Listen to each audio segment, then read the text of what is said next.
Aproveitando que os irmãos estão de pé, livro de Marcos, capítulo número 14, o verso número 12.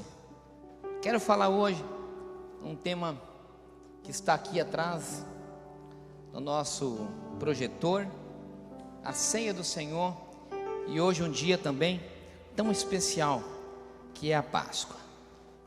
Comemoramos a ressurreição do nosso Senhor e Salvador Jesus Cristo. Eu quero compartilhar uma palavra, algumas coisas que o Senhor falou ao meu coração. Venho meditando nessa palavra já faz algum tempo, e hoje à tarde eu li um pouco e vou tentar passar o que Jesus falou no meu coração. Diz assim: a última Páscoa, a Santa Ceia. Verso 12 do capítulo 14 de Marcos diz assim: e no primeiro dia da festa dos pães asmos, quando sacrificavam a Páscoa, disseram-lhe os discípulos: aonde queremos que vamos fazer os preparativos para comer a Páscoa? Enviou 2 dos seus discípulos, dizendo-lhes: ide à cidade, e um homem que leva um cântaro de água vos encontrará, e segue-o. E onde quer que entrar, dizei ao senhor da casa: o mestre diz: onde está o aposento em que hei de comer a Páscoa com os meus discípulos?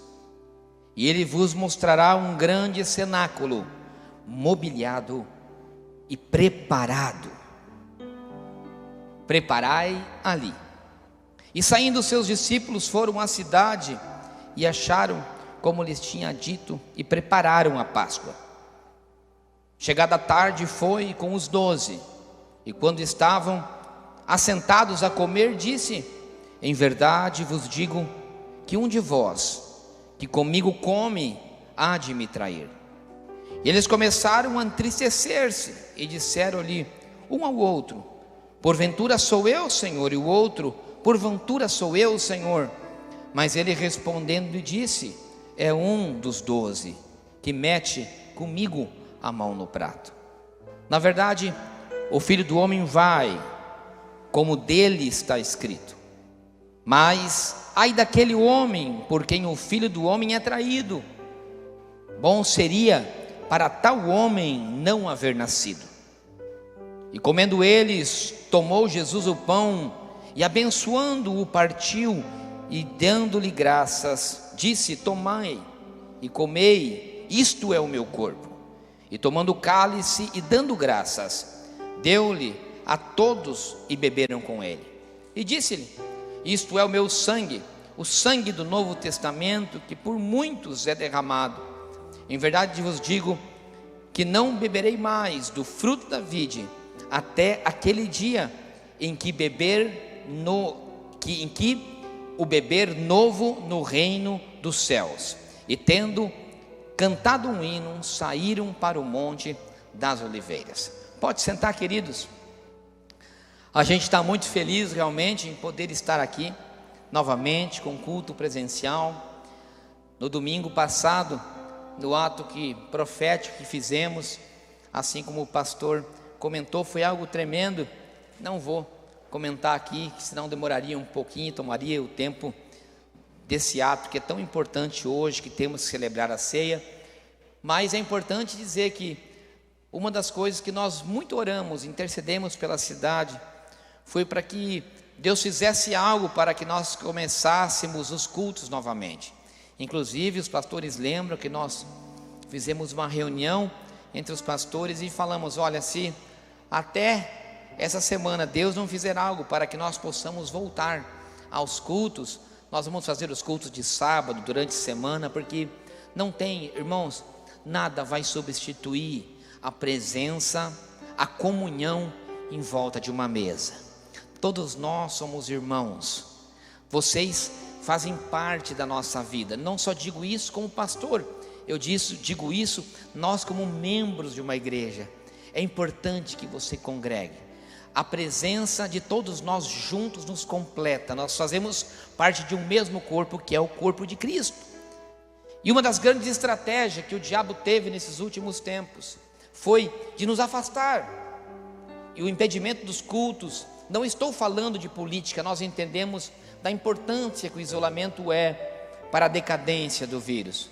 Só que, irmãos, vamos ser bem sinceros, da maneira em que vocês estão aqui, comparado com um supermercado, comparado com uma lotação lotada, comparado com as ruas da cidade, me desculpem, a igreja não é local para fazer contágio de Covid. E a minha grande preocupação como pastor era o esfriamento das pessoas, o distanciamento da mesa de comunhão. E eu quero falar um pouco sobre isso, para que nós possamos entender um pouco mais. A ceia do Senhor, o ato que eles faziam de comemorar a Páscoa, eu quero ser bem breve num pouco de um relato. E ao longo dessa história, a chegar nesse momento em que Jesus se reunia com os seus discípulos, a Páscoa judaica já era comemorada há muito tempo, e tinha alguns significados que é importante nós citarmos, que 2 deles utilizamos até hoje.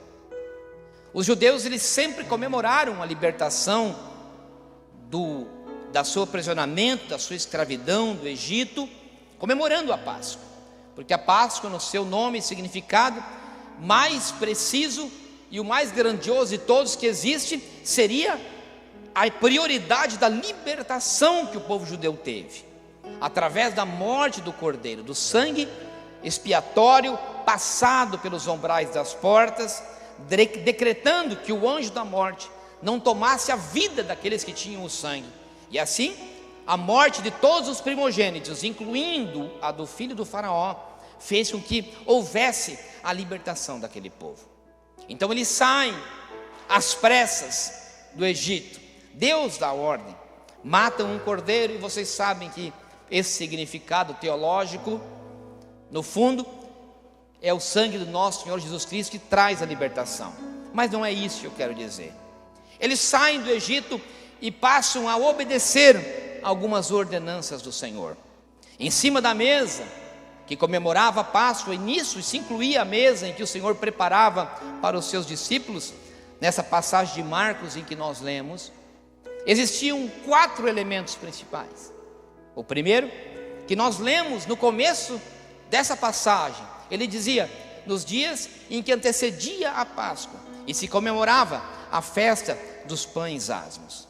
O pão asmo era um pão sem fermento, era um pão que era obrigatório estar sobre a mesa da ceia do judeu para comemorar a Páscoa, porque ele trazia alguns significados. O primeiro era que, como não houve tempo daquelas pessoas saírem do Egito e fazer um pão fermentado, aquele pão bonito, como assim que nós comemos, eles fizeram simplesmente um pão rápido, sem fermento, somente cozido, para que eles pudessem levar na sua viagem. Aquele pão tinha um significado, mas logo depois, um pouco para frente, quando eles já estavam também na terra prometida, cultivando aquele pão que estava na mesa da Páscoa, porque aqui nós estamos no outono, mas lá no outro lado do Oriente agora é primavera. Eles plantavam a cevada no inverno, assim como nós plantamos aqui, e colhiam na primavera, 50 dias após. Então eles tinham uma festa, e o nome daquela festa era dado Festa de Pentecostes, ou a Festa dos Pães Asmos. Aquele pão, ele tinha um significado da vinda da primavera, a vinda da colheita, a colheita dos frutos seria. Então eles comemoravam, e isso estava sobre a mesa da Páscoa do judeu. Também havia ali as ervas, que eles tinham que colocar, as ervas amargas, que era para quando eles comessem aquelas ervas, eles relembrassem do período difícil, de escravidão, e da amargura que foi estar abaixo do jugo do inimigo, do jugo do faraó. Então eles comiam o pão sem fermento, comiam ainda as ervas amargas, e também havia sobre ali um cordeiro assado. Aquele cordeiro, ele era consagrado ao Senhor. Ele era levado, matado, cozido no templo e levado para comemorar com a sua família. Também havia o vinho. O vinho havia algo muito interessante. O vinho tinha que estar em muita fartura sobre a mesa.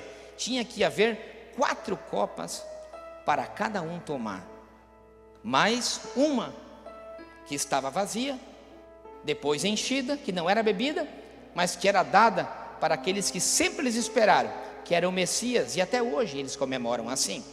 Por que 4 taças, pastor? Porque aquilo tinha um significado, e a resposta está no Êxodo, capítulo 6 e verso 6, devido a 4 verbos que se encontram aí. E eu quero que você preste atenção. Cada taça era uma comemoração de algo que Deus tinha feito por aquele povo. O primeiro dizia assim: eu sou o Senhor, e vos tirei debaixo das cargas do egípcio. Eu vos livrei da servidão. Eu vos resgatei com braço forte e com juízo grande. E eu vos tornei por meu povo, e eu serei para sempre o vosso Deus. Olha que tremendo. Numa mesma passagem, o Senhor nos tira, o Senhor nos livra, o Senhor nos resgata, e o Senhor nos toma como seu povo. Nós somos escolhidos dele. O vinho tinha esse significado. Então o Senhor, ele coloca e prepara uma mesa para comemorar com os seus discípulos. E com certeza, na mesa do Senhor havia esses 4 elementos: o pão asmo, havia o cordeiro, o vinho e as ervas amargas. Essa era a mesa que estava posta. Só que a parte da mesa posta, havia pessoas que estavam ao redor da mesa com o Senhor. Era uma mesa de comunhão, porque a Páscoa ela era comemorada em família. Cada família comemorava com a sua família. E interessante era que se alguém era sozinho, pastor Sérgio, ele não tinha uma família, o vizinho sabia disso, pastor Tiago, e não deixava aquele irmão sozinho, ele trazia para participar da mesa com ele. Que coisa linda, irmãos. É tremendo. O judeu tinha essa característica e trazia com ele. Só que houve um tempo em que aquele povo perdeu a sua identidade.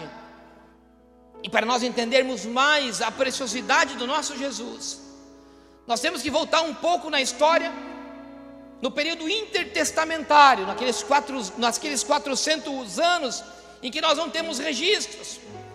Mais preciso ainda, no momento da história chamado helenístico, em que o governo grego e o romano eram tão juntos, estavam tão unidos. Em mais ou menos 150 a.C., o governo romano permite, pastora Daniele, os gregos, com as suas multidões de deuses, entrar dentro do templo sagrado de Jerusalém, e permitiu, pastor Tiago, em que eles adorassem aos deuses gregos dentro do templo sagrado do nosso poderoso Deus. E ainda mais, proibiram, pastora Letícia, que os judeus cultuassem ao nosso Deus. Fecharam as igrejas, perseguiram ao povo de Deus. Eles estavam impedidos de entrar no templo e adorar a Deus.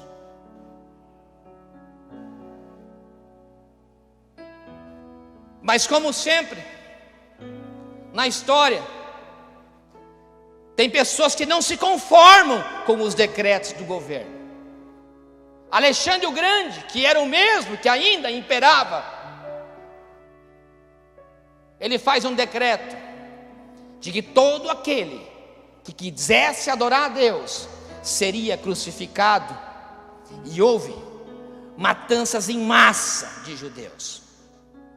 Mas dentro da história, não sei se vocês já ouviram falar, Existia um judeu chamado Judas Macabeu, que se levanta, reúne um povo, e a história conta, e é um relato histórico, que ele consegue tomar de volta a cidade de Jerusalém, e começa a cultuar novamente. Quando Alexandre descobre isso, ele manda matar e crucificar todos os macabeus, como dizendo um grande alerta: vocês não podem contra mim, eu sou o mais poderoso que existe na terra.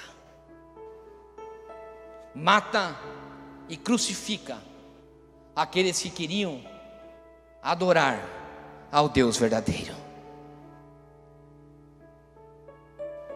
Mas aí, com a sua infinita misericórdia, Deus nunca deixará o seu povo desamparado. Nunca. Deus disse em Êxodo 6: eu vos tomei como meu povo. Há um decreto sobre a sua vida que você é dele, e Deus cuida dos seus e daqueles que ele ama. Então Deus tem um plano: envia um homem na terra. Quando Judas Macabeu morre, imagina que o seu nome ficou na história dos grandes homens. Então eles esperavam o Messias. Todo o povo judeu esperava que viesse o Salvador, porque aquele que eles, quem sabe, depositaram a confiança já tinha morrido. Então eu imagino que todas as pessoas que estavam em volta de Jesus, bem como todos os seus discípulos, depositavam todas as suas esperanças no Senhor. O interessante não era só o que estava colocado sobre a mesa da ceia, mas as pessoas que estavam ao redor da mesa. No centro, o mestre. No centro, o amigo. No centro, o médico dos médicos. No centro, o rei da paz. E em volta da mesa, vou citar alguns deles: Mateus, um homem Fábio, que nem você, um cara próspero, que tinha possibilidades, um cobrador de impostos. Você não é cobrador de impostos, mas estou tipificando.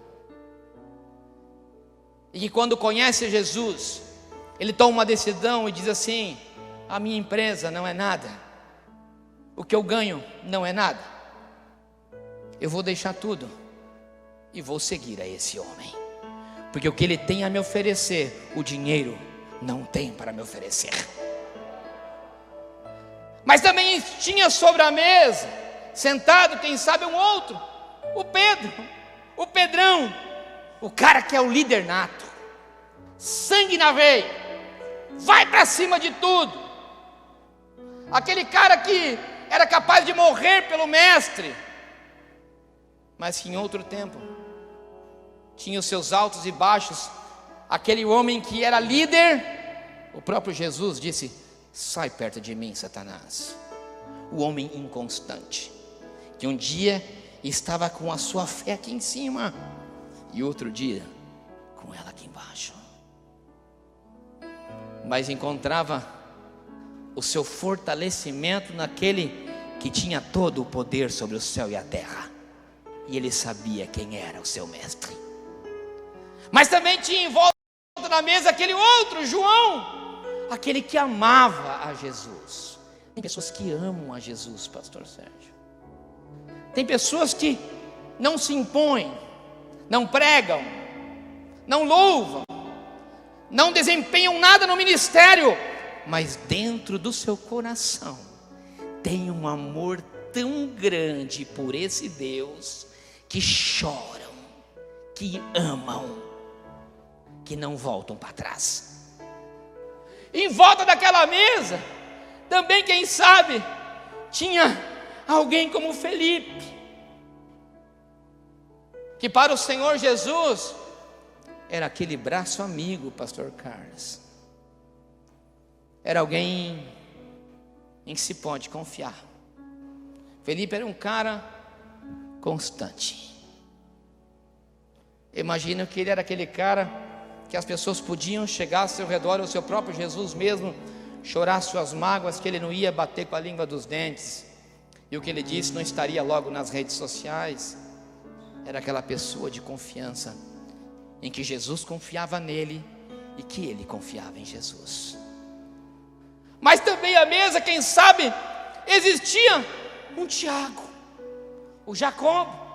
Jacobo era aquele cara que estava com Jesus no monte, que subiu o monte Tabor e viu a transfiguração de Jesus. Cleo, era aquele cara que estava com Jesus no Monte das Oliveiras, aquele cara que estava presente nos momentos de adoração a Jesus, aquele homem fervoroso, aquele homem cheio de dom, aquele homem que buscava a presença dele e que vivia as coisas lindas do reino celestial, que vivia o mundo espiritual na terra. Mas também na mesa, além daquele Pedro que iria negá-lo, logo em seguida havia um traidor. E essa palavra é muito forte, porque ela aparece em todos os evangelhos, e o próprio Paulo, naquela passagem tão conhecida, que 1 Coríntios 11, 23, ele diz: na noite em que Jesus foi traído. Eu imagino que aquela mesa era uma mesa tensa. Eu imagino que o mestre, o nosso Senhor, e poderíamos destacar, quem sabe, mais dos 12 que estavam aí, mas eu confesso que o Espírito Santo me dizia que essas pessoas são as características das pessoas que hoje estão em volta da mesa do Senhor. Em volta da mesa do Senhor existe aquele que ama a Jesus. Em volta da mesa do Senhor existe aquele que confia em Jesus. Em volta da mesa do Senhor existe aquele em que vive o mundo espiritual de Jesus. Em volta da mesa do Senhor existe aquele que é capaz de arrancar tudo do seu bolso e entregar para a obra do Senhor incondicionalmente. Que o dinheiro não está à frente da sua fé. Mas em volta da mesa do Senhor tem aqueles que com altos e baixos, e que quando a igreja fecha, que quando Jesus já não está mais na mesa, ele é capaz de negar Jesus. E sabe que é difícil, irmãos, que aquela foi a última ceia desses irmãos. Irmãos, e é muito difícil, porque a vida espiritual, a nossa vida em comunhão, é como uma ceia, é como nossa casa. E é o que o Espírito ministrava nessa tarde em meu coração, porque aquelas pessoas, elas ceiavam em casa, ceiavam entre a sua família, e nós ceiamos hoje aqui nesse lugar, porque nós somos a grande família de Jesus. E quando nós trazemos Jesus para ceiar conosco, nós estamos decretando e declarando que isso é o nosso lar. E é por isso que Paulo diz: comemoramos isso até a sua vinda. E é por isso que nós lemos nas entrelinhas aqui dizendo: até que nós tenhamos o vinho novo no reino celestial. Agora é triste quando nós ceiamos falando da maneira figurada e dizendo que Como nós sabemos que nós somos o templo do Espírito Santo e a casa do Senhor é o nosso coração, é tão bom quando nós ceiamos com Jesus. É tão bom quando Ele está conosco todos os dias e você levanta e você toma café com Ele, você almoça com Ele, você janta com Ele, você trabalha com Ele, você caminha com Ele, você traz Ele para a tua intimidade dentro da tua cama. É lindo. Mas pastor Tiago,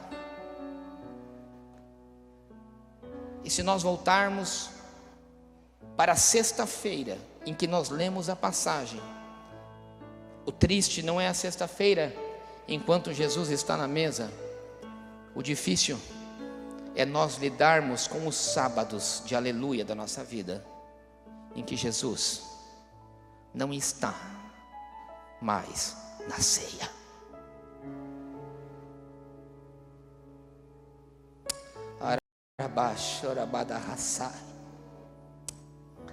Como é que está a ceia do seu coração? Jesus está aí. O triste é quando Jesus não está na ceia e a pessoa incorpora o espírito de Judas e se torna um traidor. E o triste não é só ser um traidor, porque eu tenho certeza que se ele não tivesse morrido, o Senhor tinha voltado para resgatá-lo, porque na mesa do Senhor tem lugar para todas as espécies de pessoas. Jesus não deixou de distribuir a ceia para Judas nem para Pedro. Eu imagino que o triste para Jesus não era ser negado por Pedro, pastor Tiago, foi perder a Judas, porque ele sabia que Judas iria se matar. E há quantos que têm traído a Jesus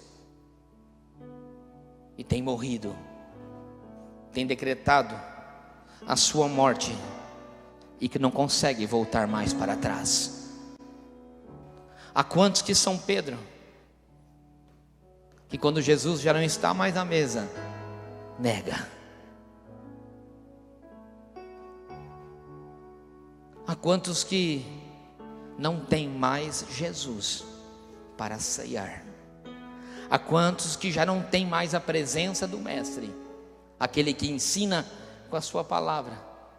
Quantos já não tem mais o amigo de confiança a quem falar como falava antes? Quantos que já não tem mais o amor de João para dar para o Mestre, porque ele já não está mais na mesa do seu coração? Por isso que se chama na teologia, nós chamamos algo que Marcos é categórico, ele disse, ele fala em Marcos 10 e como ele falou aqui também em Marcos 14, algo que os católicos conhecem muito bem, palavra meio estranha entre os evangélicos, algo chamado, que Marcos escreveu no grego, eucaristoi, eucaristia. Soa comum, não para os evangélicos, mas importante na teologia de Paulo e de Marcos, discutido entre muitos teólogos do mundo, porque ele disse eucaristoi. Por isso que ele pegou o pão e partiu e disse eucaristoi e deu graças. Existe algo chamado graça, que ela é incondicional. A Eucaristia, o partir o pão, você entregar na mão de alguém e dar graças, é fundamental para restaurar a mesa e trazer de volta Jesus para a ceia.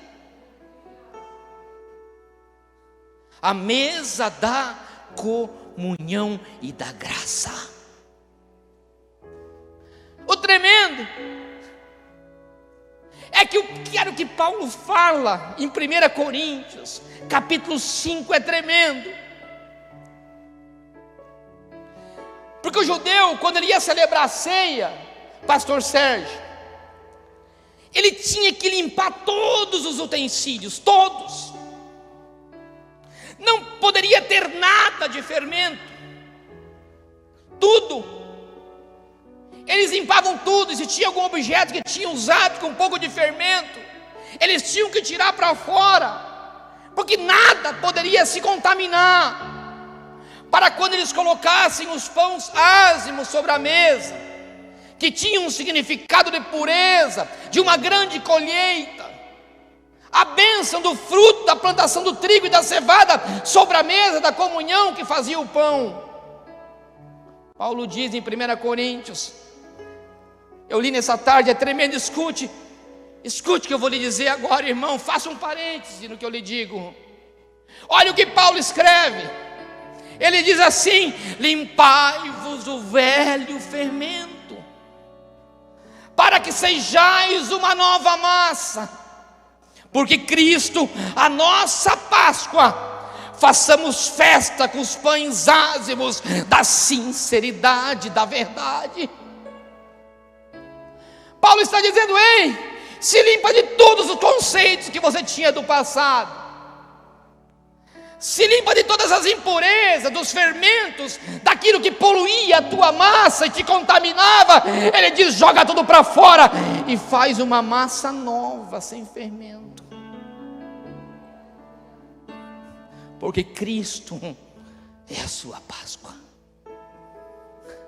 A igreja tem que trazer de volta Cristo para a mesa da comunhão do seu coração.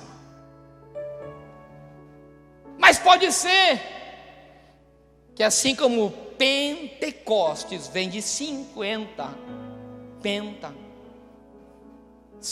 50, existia algo que desceria sobre a sua igreja, chamado o dia de Pentecostes. O que a Bíblia estava trazendo, o que Paulo estava querendo dizer era: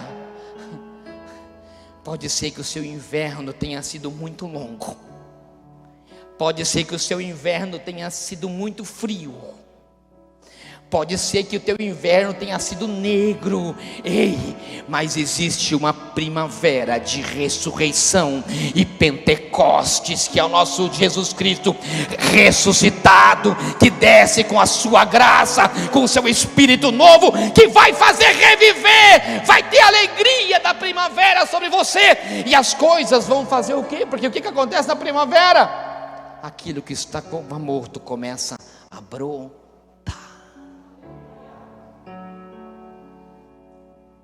O que o Senhor está querendo te dizer?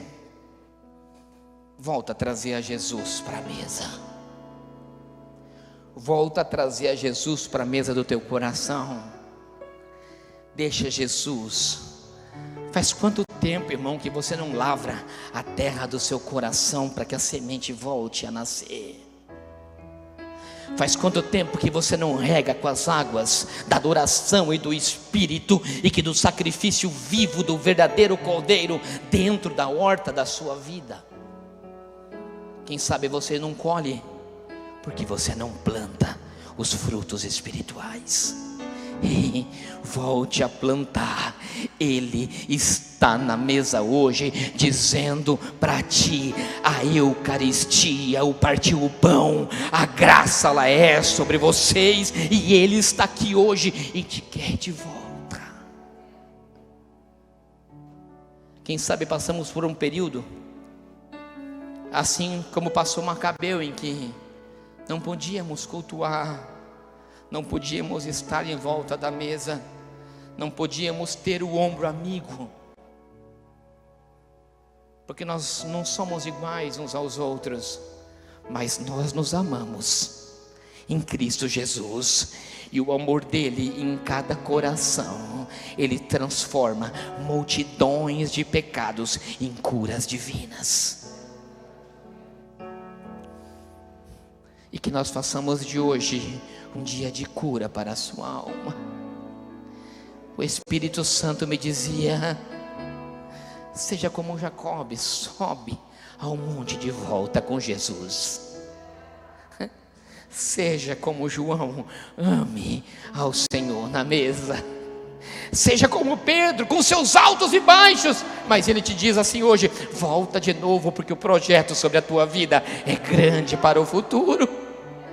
Agora que sim, nós não nos acovardamos como Judas, voltamos para trás, para aquele velho mundo em que a morte espiritual nos espera. E eu te digo uma coisa: mesmo que você esteja morto hoje, a palavra diz que mesmo que você esteja morto, Ele pode te ressuscitar, assim como Ele fez com Lázaro.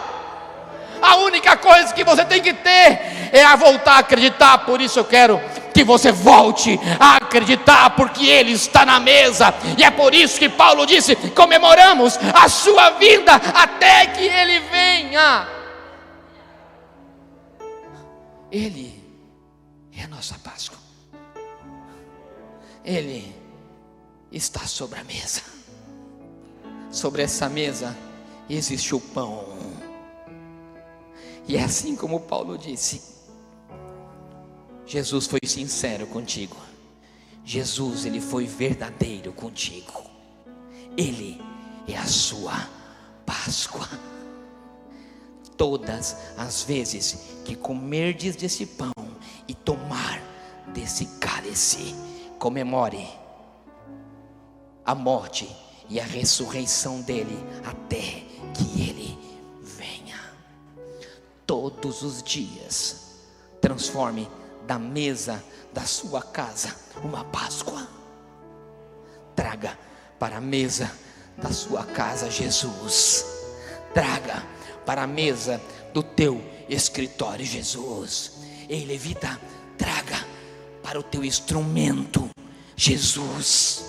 Aonde você estiver, Ele está contigo. Para finalizar, imagino todos na mesa, e de repente Jesus desaparece, morre, ninguém entende nada, começam a se dispersar, mas existia uma palavra lançada, até hoje ela permanece. Jesus tinha dito e eles tinham esquecido, e quem sabe como eu posso esquecer, você pode esquecer. O Senhor me dizia: finaliza com essa palavra. Mateus 28:20 diz: e eu estarei com vocês até o fim. Eu estarei com vocês até o fim. Eu estarei com vocês até a consumação dos séculos, e amém. Aleluia. Pode aplaudir ao Senhor.